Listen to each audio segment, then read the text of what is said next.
Clear कह रहा हूँ आपसे।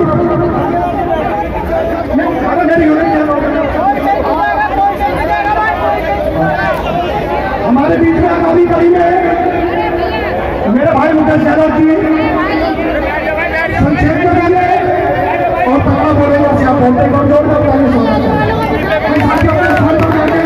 अभी वक्ता आपके बीच में बहुत है, बहुत सारे वक्ता आपके बीच में है और सब 2-2 मिनट का समय लेते हैं। हमारे बीच में भाई सुनील राठी जी, मैं आपको पहले भी करता मंच पे आने के लिए, आप मंच पे आमंत्रित हैं और सभी साथी लोग खड़े हैं। देखो बारिश में आपके नेता भी भीगे नवीन भाई।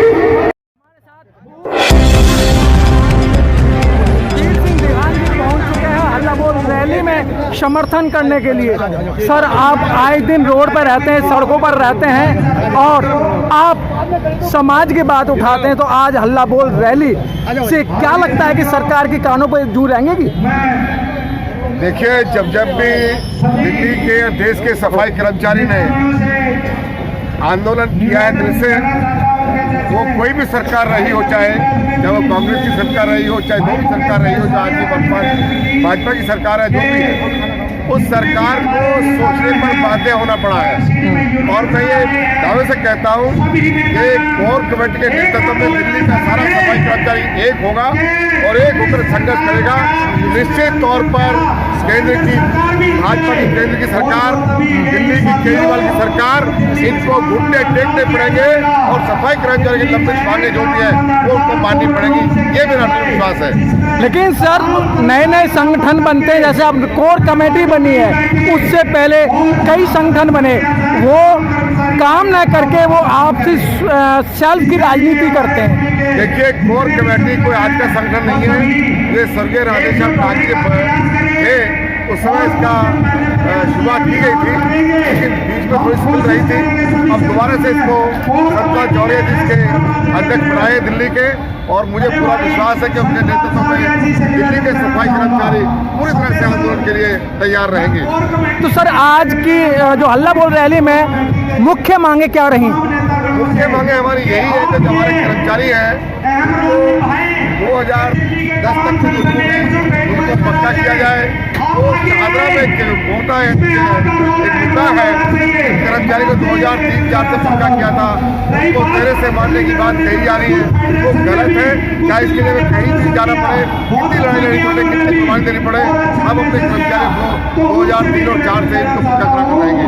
सर, सफाई कर्मचारी आयोग के जो चेयरमैन है वो बार बार कह रहे हैं कि हम पक्का कर रहे हैं, हमारी फाइल LG पे गई हुई है, क्या लगता है?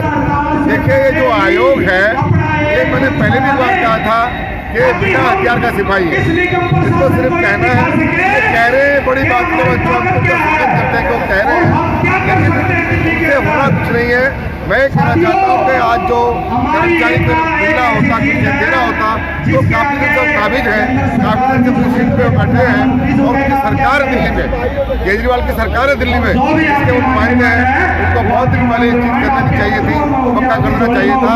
हैरत की बात है कि केजरीवाल सरकार, जिन्होंने वाल्मीकि मंदिर पर शपथ लेकर ये प्रेरणा ये कहा था कि हम सफाई कर्मचारियों को पक्का करेंगे, जो कॉन्ट्रैक्ट बेसमेंट को सबको रेगुलर किया जाएगा और इनका एरियर हम करियर देंगे और हम सफाई कर्मचारी की सेवा करेंगे। आज वो अपने वादे से बैठ गए हैं और कहीं ना कहीं ये बिल्कुल हम कह सकते हैं कि सफाई कर्मचारी साथ में केजरीवाल सरकार ने सबसे बड़ा धोखा किया है। सर, NDMC में कुछ लोगों को, जो सफाई कर्मचारियों को परमानेंट किया गया है। NDMC सेंटर की एक बॉडी है, सेंटर की अधिक चलती है, वहाँ का यहाँ में थोड़ा अंतर है, लेकिन मैं तो कहता हूँ कि कहीं भी एक हांडी में 2 पेट नहीं होने चाहिए। कोई भी कानून पूरे मापदंड के नहीं होने चाहिए, एक कानून चाहिए। यहाँ भी सीनियरिटी से लोगों को पक्का करना चाहिए, जैसे वहाँ कर दिया है। मैं अध्यक्ष राष्ट्रीय वाल्मीकि सेना का। आज नगर निगम कोर कमेटी हल्ला बोल प्रदर्शन में हम लोग अपने संगठन की तरफ से आए हैं और इनको हमने समर्थन किया है और हमने मांग की है कि जो 20-20 वर्ष से कच्चे कर्मचारी पड़े हैं उनमें परमानेंट किया जाए, जो परमानेंट हो गए हैं उनका बकाया दिया जाए, जो बुजुर्ग रिटायरमेंट हो गए हैं उनकी पेंशन दी जाए, जो कर्मचारी दिन रात धूप में गर्मी में काम करता है उनको कैश क्रेडिट की सुविधा दी जाए। इन सब मांगों लेकर आज हमने धरना प्रदर्शन किया है। अगर ये मांग हमारी पूरी नहीं होती है तो हम लोग काम पर हड़ताल करने के लिए बाध्य होंगे। आए दिन सफाई कर्मचारी रोड पे दिखाई देता है लेकिन उनकी मांग पूरी नहीं हो रही, क्या कारण है? उनका कारण जी, आज हम शिव सेंटर में पहुंचे हैं और कोर कमेटी के समर्थन में राष्ट्रीय वाल्मीकि सेना के लोगों ने धरना प्रदर्शन किया और मांग की है कि जो कच्चे कर्मचारी 20-20 साल से पड़े हैं उन्हें परमानेंट किया जाए, जो पक्के हो गए हैं उनका बकाया दिया जाए और जो बुजुर्ग दिन गर्मी में धूप में काम करते हैं उनको कैश क्रेडिट की सुविधा दी जाए। जो कोरोना काल में वीरगति को प्राप्त हुए कर्मचारी उनको जो बकाया है दिल्ली सरकार उसको भी दे। अच्छा, हल्ला बोल रैली से क्या सरकार पर असर पड़ेगा? असर पड़े ना पड़े, लेकिन देखिए हमारा हम तो देश के सेवा का हमारा काम जगाने का है, चाहे कोई सोए चाहे जागे, लेकिन अगर भूखा आदमी रोएगा नहीं चिल्लाएगा नहीं तो कौन सुनेगा? बिगर रोए तो माँ भी बेटे को दूध नहीं पिलाती।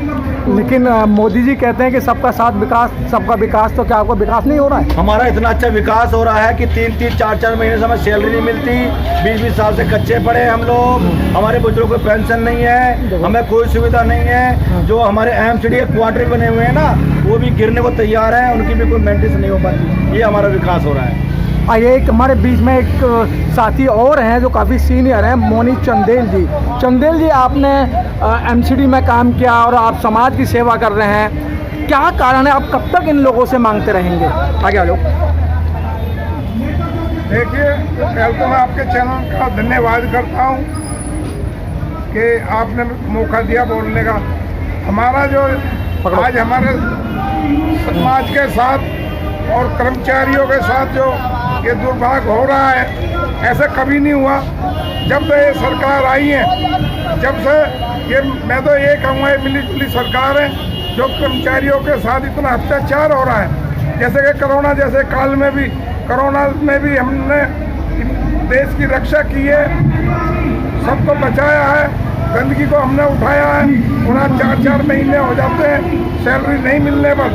सैलरी लेने के लिए भी हमारे को धरने प्रदर्शन करने पड़ रहे हैं, तो इससे ज़्यादा क्या अत्याचार होएगा? आज हिंदुस्तान आज़ाद है लेकिन कर्मचारी आज़ाद नहीं है। हम तो वैसे भी मजदूर हैं और मजबूर भी हैं। इतना हमारे साथ कभी नहीं हुआ।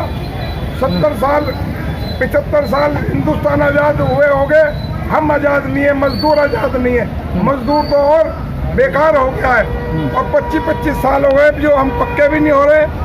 और गंदगी का काम इतना सवेरे उठता है, हम अपने बच्चों का स्कूल भी नहीं भेजते। पहले देश की सफाई करने के लिए आ जाते हैं, गंदगी को उठाते हैं, अपने हाथों से उठाते हैं। तो हमारे को अधिकारी क्या दे रहे हैं? समय पे हमारी वेतन भी नहीं दे रहे। इतना तो हम काम नहीं कर रहे। हम इस देश के योद्धा हैं, ये देश हमारा है, हम इस देश के रक्षक हैं, हम देश की रक्षा कर रहे हैं। तो इनको हमारे को हमारी सैलरी तो समय पर देनी चाहिए, सबका समय पे करना चाहिए। हम कहाँ जाएंगे मजदूर लोग? आज हमारी तरफ को अधिकारी भी, आज कोई भी सरकार नहीं देख रही कि इन मजदूरों का हक तो हमारे को कोई हक नहीं मिल रहा, समय पे कोई पैसा नहीं मिल रहा, बच्चे हमारे नहीं पढ़ रहे। हम जाए तो कहाँ जाए? ना मोदी जी हमारी सुन रहा है, ना केजरीवाल जी हमारी सुन रहे हैं। हम क्या करें?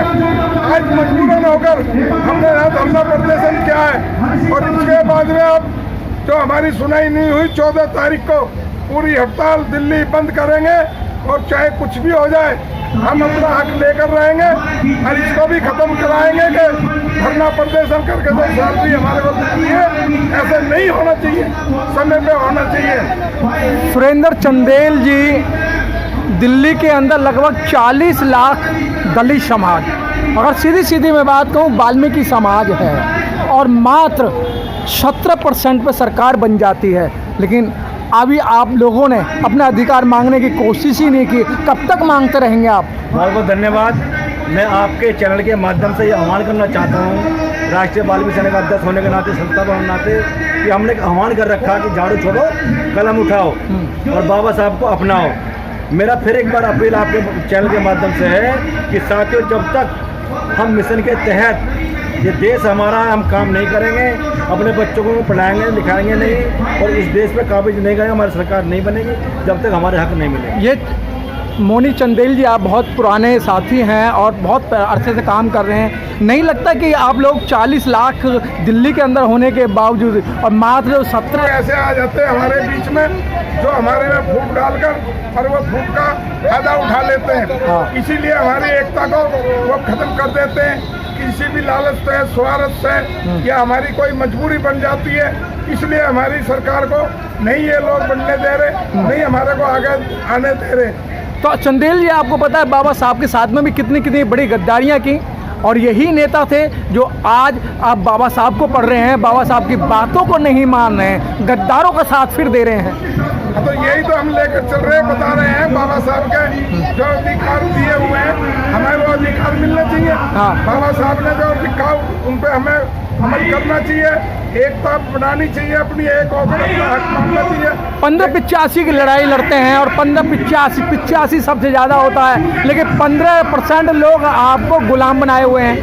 कल देखिए हम जैसे कि आज हमने धरना प्रदर्शन किया है, इसके माध्यम से भी हम एकता का वो बढ़ रहे हैं। एक होकर सब हम अपने निगमता भी लाएंगे, अधिकारी बनेंगे, नेता भी बनेंगे, हमारे हम हक जरूर लेंगे। हम ये अपने समाज में पहुंचाना चाह रहे हैं कि सब एक होकर आगे से हम सब एक होएंगे और अपनी वोट भी एक जगह देंगे। क्या लगता है हल्ला बोल आंदोलन से कोई सरकार पर असर पड़ेगा? मेरा नाम संजय चंदेल है, मैं रांची वाले जैसे आपने कहा कि हल्ला बोल आंदोलन से सरकार पर असर पड़ेगा? इस पर असर नहीं पड़ता, नहीं पड़ेगा। तो हाँ, हमारे नेता कोई भी ईमानदार नहीं है। जब तक ईमानदारी बाहर निकल कर नहीं आएगी, एक आदमी ईमानदारी यहाँ जाना किसी के पीछे समझ हो जाए, लेकिन हमारे कोई नेता ईमानदार नहीं है। सोच है क्योंकि वो सरकारों के पिट्ठू बन चुके हैं। कोई किसी का झंडा उठाता है, वो किसी का झंडा उठाता है। जब तक एक मंच पर नहीं आएंगे, जब तक इस हल्ला बोल जो प्रदर्शन है, ऐसे प्रदर्शन में फर्क नहीं पड़ेगा। ठीक है, ठीक है, ठीक है।